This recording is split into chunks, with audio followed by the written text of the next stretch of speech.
రాష్ట్ర అభివృద్ధి కోసం ఎన్నో సాధించుకోవాల్సిన అవసరం ఉన్న తరుణంలో వాటి సాధన కోసమే టీడీపీ ఇతర పార్టీలతో పొత్తు పెట్టుకోవాల్సి వచ్చిందని ఎమ్మెల్సీ సి రామచంద్రయ్య తెలిపారు. కడప నగరంలోని తన స్వగృహంలో ఏర్పాటు చేసిన విలేకరుల సమావేశంలో ఆయన మాట్లాడారు. సీఎం వైఎస్ జగన్ సామాన్యుల జీవితాలను దుర్భరం చేశారన్నారు. పొత్తు పెట్టుకోవడానికి ఎవరూ సిద్ధంగా లేనందునే జగన్ ఎన్నికల్లో ఒంటరిగా వెళుతున్నారన్నారు. నిన్న జరిగిన సిద్ధం సభ అధికార దుర్వినియోగానికి అవకాశం. ఆర్టీసీ బస్సులు వాళ్ళు వీళ్ళు అపోజిషన్ పార్టీ అడిగితే ఇవ్వరు, వాళ్ళకు మాత్రం ఇచ్చుకుంటారు. నిన్న కడప జిల్లాలో 165 బస్సులు పంపించారు. 3500 బస్సులు మొబిలైజేషన్. ప్రయాణికులు ఎంత ఇబ్బందులు పడ్డారంటే పడింటారు కూడా మనం ఊహించవచ్చు. ముఖ్యమంత్రి ప్రోగ్రాం అంటే భయపడిపోతాడు పులివెందులో కూడా. దీనివల్ల కొత్త ధరం ఏం లేదు, ప్రజలకు ఒరిగిందేం లేదు. మొత్తం కోత ఖర్చు ఆయనది గొప్పతనం. ఏం సాధించినాడైనా 90%, 99% లాస్ట్ టైం ఇచ్చిన మేనిఫెస్టో ఫుల్ఫిల్ చేశాడు. 99%, 99% నేను నెరవేర్చినాను. ఈ సొంత డబ్బా తప్ప వాస్తవాలు ఏమైనా ఉన్నాయా? పచ్చబద్దాలు చెప్పాడు. నేను ఒకటి మద్యపాన నిషేధం అనౌన్స్ చేశాను. నేను మద్యపాన నిషేధం చేస్తే కానీ ఓట్లు అడగనని చెప్పాడు. ఇంకొక వాగ్దానం, provident fund scheme, CPS, central provident scheme, అది రద్దు. దీని మీద 4 మడత వేశారు. నేను అధికారంలోకి వస్తానే సిపిఎస్ పైన ఫైట్ చేస్తానన్నాను. అది ఒట్టుమాట అయిపోయింది. ఎప్పుడైనా బహిరంగంగా ఉద్యోగ సంఘాలను పిలిపించి వాళ్ళకు నచ్చచెప్పినారా లేక క్షమాపణ కోరారా? నేను చేయలేను. ఇదేనా నీ విశ్వసనీయత? చూడు ఎన్ని ఫెయిల్స్. మేనిఫెస్టోలు అనౌన్స్ చేసినట్టే చెప్తున్నాను, వేరేటి చెప్పడం.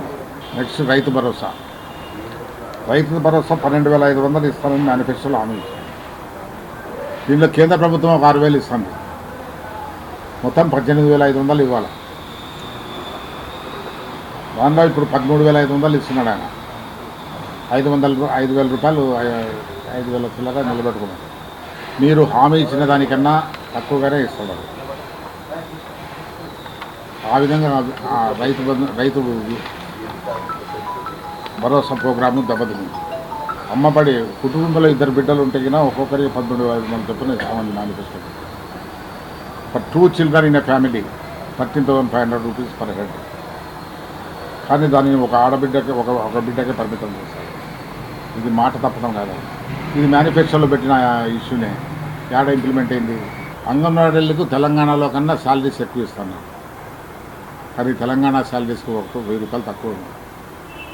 మనకు ఇసుక ఉచితంగా ఇస్తాను. మేనిఫెస్టోలు చూడాలి మీరు. 2019 ఎలక్షన్ మేనిఫెస్టోలు ఇసుక ఉచితంగా ఇస్తాను. అదొక మరొక హామీ. అది ఆంధ్రప్రదేశ్లో ఎమ్మెల్యేలకు అక్షయపాత్ర ఉన్నారు. అక్షయపాత్ర. దీనివల్ల వాళ్ళు డబ్బులు చేసుకున్న దానివల్ల రైతాంగము 2-3 తరాలు దెబ్బతింటుంది. బావులలో ఊట ఉండదు, బోర్లలో ఊట ఉండదు, నదులలో నీళ్లు నిలబట్టంలే, నదులలో ఇసుక లేదు, వాటర్ సింక్ అవటంలే. సింక్ అనే వల్ల బోర్లలో రీఛార్జ్ కావటంలే, బోర్స్ కానీ వెల్స్ కానీ. వాటర్ లేదు. దాని కింద ఉండే ఆయకట్టంతా నాశనం అయిపోతుంది. సో రైతాంగం పెద్దగా దెబ్బతినేటువంటి ప్రోగ్రామ్ ఇది. ఎంత అక్రమ తవ్వకాలంటే గ్రీన్ ట్రిబ్యునల్ ఒక కంపెనీకి మనం ఇస్తే 8 జిల్లాల కలెక్టర్లు కరెక్ట్ రిపోర్ట్ పంపించినారు అక్రమాలు జరగలేదని. కానీ వాళ్ళ ఆఫీసుల్లో పంపించి చూస్తే అక్రమాలు జరిగినాయని ప్రూవ్ చేశారు. కాంట్రాక్ట్ వచ్చి 1,500 కోట్ల రూపాయల కాంట్రాక్ట్కు 1,800 పైసలు పెనాల్టీ వేసినారు. ఇంకా అప్పటికి ఎంత అక్రమం జరిగిందో చూడండి. కాంట్రాక్ట్ అమౌంట్ 1,500 కోట్లు, పెనాల్టీ వేసింది 1,800 కోట్లు. ఇది గ్రీన్ ట్రిబ్యునల్. అది డిపాజిట్ చేయమని వాళ్ళు చెప్పినారు. ఇది ఈయన కాంట్రాక్టర్ ఇస్తాడా లేకుంటే అనుభవించే ముఖ్యమంత్రి ఇస్తాడా తెలియదు. పెట్రోల్ డీజిల్ పైన వ్యాట్ తగ్గిస్తూ ఉన్నారు. బార్డర్స్లో ఉన్నాయి డిపోస్ జగ్గయ్యపేట ఇక్కడంతా ఎత్తేసినారు పెట్రోల్ బంక్స్. ₹2 ఎక్కువ మన ఆంధ్రాలో కొట్టగిన. మీరు మద్రాస్ బార్డర్ పోతుంటే మా డ్రైవరు పెట్రోల్ డీజిల్ ఉందా అని చూసుకుంటే ఆడ తీసుకుంటాం లేదంటే అంటే ఆడ ₹2 తక్కువనే ఫీజు రియంబర్స్మెంట్. గతంలో 16 లక్షల మందికి ఇచ్చారు. ఎవ్రీ ఇయర్ న్యాచురల్గా స్టూడెంట్స్ స్ట్రెంత్ పెరుగుతుంది, కానీ అది ఇప్పుడు కేవలం 7 లక్షల మందికి కుదించారు. ఎస్సీ ఎస్టీ బ్యాక్లాగ్ పోస్ట్ అవి కూడా భర్తీ చేస్తామని చెప్పింది, కానీ చేయలేదు. పేదలకు గతంలో 80 గజాల స్థలం ఇస్తే ఇప్పుడు సెంటు భూమి అని చెప్తే అందులో కూడా భారీ కుంభకోణం. 15-20 లక్షల భూమి 2 కోట్లు 3 కోట్లకు అమ్ముతూ గవర్నమెంట్కి అమ్మినారు. ఎమ్మెల్యేలు చేశారు ఈ పని. నాకు తెలుసు, మొట్టమొదటిసారి నా దృష్టికి వచ్చింది ఒక ఆడ ఎమ్మెల్యే చేసిన పని. ఒక నాన్ పాలిటీషియన్ చెప్పాడు ఇది ఇంత అక్రమం అంటారు. రైతుల దగ్గర కొనేది 3 లక్షలు 4 లక్షలకు, గవర్నమెంట్కి అమ్మేది కోట్లలో. దాంట్లో ఆఫీసర్లు సహకరిస్తే వాళ్ళకు కొద్దిగా మిగతాంతా ఇల్లు తీసుకుంది. అది పట్టాలు చేసి ఆ సందర్భంగా కొందరు కలెక్టర్లు సహకరించుకుంటే ట్రాన్స్ఫర్లు జరిగిన సందర్భాలు కూడా ఉన్నాయి. కావల్లో జరిగింది. 175కు 151 వచ్చిన పార్టీ ఇంత తొందరగా అన్టచబుల్ అయిపోతుందని నేను ఊహించలే. ఇంత ఘోరంగా తయారైపోయింది. నీతో భావసారూప్యత ఎవరికి లేదు. నీ పార్టీ అవినీతిలో పుట్టిన పార్టీ ఇది. దీని ఫౌండేషనే అవినీతి. నీకు 22 ఎంపీలు ఇస్తే దేనికి లాభపడింది రాష్ట్రం? చెప్పు. జగన్మోహన్ రెడ్డి గారు చెప్పాలి. 22 మంది నీకు ఎంపీలు ఇచ్చినారు, రాజ్యసభ ఎంపీలు ఉన్నారు. దేనికి లాభపడినారు? రాష్ట్రానికి ఏం లాభంలే. నీ వ్యక్తిగత లాభాలకు, నువ్వు ఎవరిని సేవ్ చేయాలనుకున్న వాళ్ళకు బెయిల్స్ ఇచ్చేదానికి దానిలకు ఉపయోగపడింది, కానీ వాళ్ళ అరెస్ట్ కానికుండా నిలబెట్టేదానికి ఉపయోగపడింది, కానీ కామన్ మ్యాన్కు ఉపయోగపడినటువంటిది ఏది జరగలేదు. ఎమ్మెల్యేస్ను 11 లిస్టులు ప్రకటించారు, మార్పులు చేర్పులు చేస్తున్నారు. అంటే మీరు భయపడిపోతున్నారనే కదా అనుకోవాల్సింది. ఏమనుకోవాలి?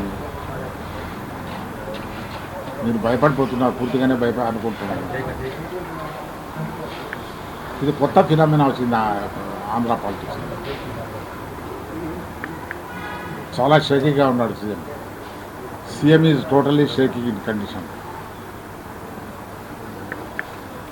అందులో నాకు అర్థం కాదు ఏమంటే, మీరు ఎందుకు మీ అగ్రకులాలు కానీ మీ కులం కానీ మార్చరు? వాళ్ళు నిన్ను తిరస్కరించి నీ ముఖాన్ని ఉమ్మి వేసిపోతున్నాడు. అంతేగాని నువ్వు వాళ్ళను మార్చిన ధైర్యం లేదు నీకు. అంతా ఎస్సీలు ఎస్టీలను మార్చుకుంటాడు. వాళ్ళు ఏం మాట్లాడారు పాపం. వాళ్ళ బలహీనతలను నువ్వు వాడుకుంటాడు. ఇంతకుముందు జరిగిన పొత్తులు ఎప్పుడు రాష్ట్ర లాభానికే జరిగినాయి, కానీ అందులో మేము ప్రజలకు అష్యూరెన్స్ ఇస్తున్నాం. ఎటువంటి పరిస్థితుల్లో సెక్యులర్ ఫ్యాబ్రిక్ను ఇబ్బంది కలిగేటువంటి వాతావరణం కలిగిన ఆటపడుతుంది. పడినాం కూడా. మీరు సాధించే మీ బీజేపీ ప్రభుత్వానికి బ్లాంకెట్ సపోర్ట్ చేశారు. మీరున్న 5 ఏళ్లలో బ్లాంకెట్ సపోర్ట్. మీ ఎంపీలు మీరు వ్యక్తిగతంగా లాభం పొందారు, కానీ రాష్ట్రానికి జరిగింది ఏమిటి? శ్వేతపత్రం ఇవ్వమన్నట్టు. Let them publish a white paper. What way the state has been benefited by their support. Last 5 ఇయర్స్లో వాళ్ళ సపోర్ట్తో కేంద్ర ప్రభుత్వము కానీ రాష్ట్రం ఏ విధంగా లాభపడింది? వాళ్ళు తప్ప ప్రభుత్వం లాభపడలే, ప్రజలు లాభపడలే. ఒక్క ప్రాజెక్ట్ తీసుకొచ్చిన రైళ్ళు.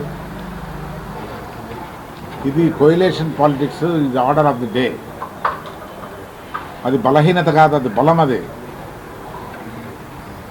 కొత్త కొత్త భాషలు చెప్తాను నువ్వు. నీతో ఈ కలవనంత మాత్రాన అది మారిపోతుంది పిక్చరు. నీతో కలవలేదంటే ఎందుకు కలవలేదో నువ్వు ఆలోచించుకో. నీ పార్టీ భావసారూప్యం పార్టీలు ఏవి లేవు. అటువంటి ఆశలు ఉండే ప్రజలను నిలువునా దోచుకునేటువంటి ఫిలాసఫీ ఉండే పార్టీ. ఆ పార్టీతో ఎవరు కలుస్తారు? ఇప్పుడు లెఫ్టిస్టులు కలవాలా నీతో? మిగతా చిన్న చిన్న గ్రూప్స్ ఉండే పార్టీలు కలవాలా? ఎవరు కలవాలా? మీ అవినీతి పాలన ఎవరు భరించే స్థితిలో లేరు. చివరకు మీ తోడబుట్టు కూడా ఎవరు సహించేవాళ్ళు. ఇది మీకు అవమానకరం కాదు, మాకు అవమానం కాదు. మేము తలెత్తుకోలేకుండా మీ కడపలేమయ్యా ఇంత కరప్ట్ పీపుల్ అంటారు. విజయభాస్కర్ రెడ్డి మహానుభావుడు, ఎటువంటి గొప్ప నిజాయితీ పనులు ఈ రాష్ట్రాన్ని పరిపాలించినాడు. ఒకసారి ఆత్మపరిశీలన ఇంట్రాస్పెక్షన్ చేసుకోమని అడుగుతున్నాను. ప్రజలను తరలించి మీటింగులకు అదే గొప్ప విజయం అని నువ్వు మోసపోతావు. నువ్వు మోసపోతూ ప్రజలు మోసం చేయాలని ప్రయత్నం చేస్తావు. ఇటువంటి విన్యాసాలు గతంలో చాలా జరిగాయి. ఎన్నికల్లో బొక్కబోర్లో పడ్డారు మహామహులు అటువంటి వాళ్ళు. ఇందుకు మీరేమి మినహాయింపు కాదు. లైసెన్సులు ఇచ్చి దోపిడీ చేపిస్తాను. ప్రతి చోట దోపిడీనే. You quote one leader who is honest. All transactions in this 4.5 years or 5 years of Jagan rule are tainted. ప్రతి ఒక్క ట్రాన్సాక్షన్ టైంటెడే. గవర్నమెంట్ ఆస్తులు ఎవరైనా ఇది చేస్తారు. సావరిన్ గ్యారంటీ అనేది రాష్ట్రం సావరిన్ గ్యారంటీ ఇచ్చి లోన్ తెచ్చుకుంటుంది ఎప్పుడన్నా అవసరాలు, ఎమర్జెన్సీలో. ప్రతిరోజు అప్పులేనా. ఇప్పుడు 12 లక్షల కోట్ల రూపాయల అప్పులు ఉన్నాయి. ఎవడు మా కొడుకు పేరుతో, మా పేరుతో, మా మనవడి పేరుతో, అందరి పేర్లతో అప్పులు తెచ్చిన. అందరూ బాకీలు కట్టాలి. ఎవరు కట్టాలా రేపు? ఏమంటే నేను చేసిపోతా, చచ్చి వచ్చినా కూడా చస్తాడులే అని జరిగిన అరాచకాలు ఇంకా నిన్న ఏమైందంటే కమలాపురం పోలీస్ స్టేషన్, ఇది ఎఫ్ఐఆర్ ఫస్ట్ ఇన్ఫర్మేషన్.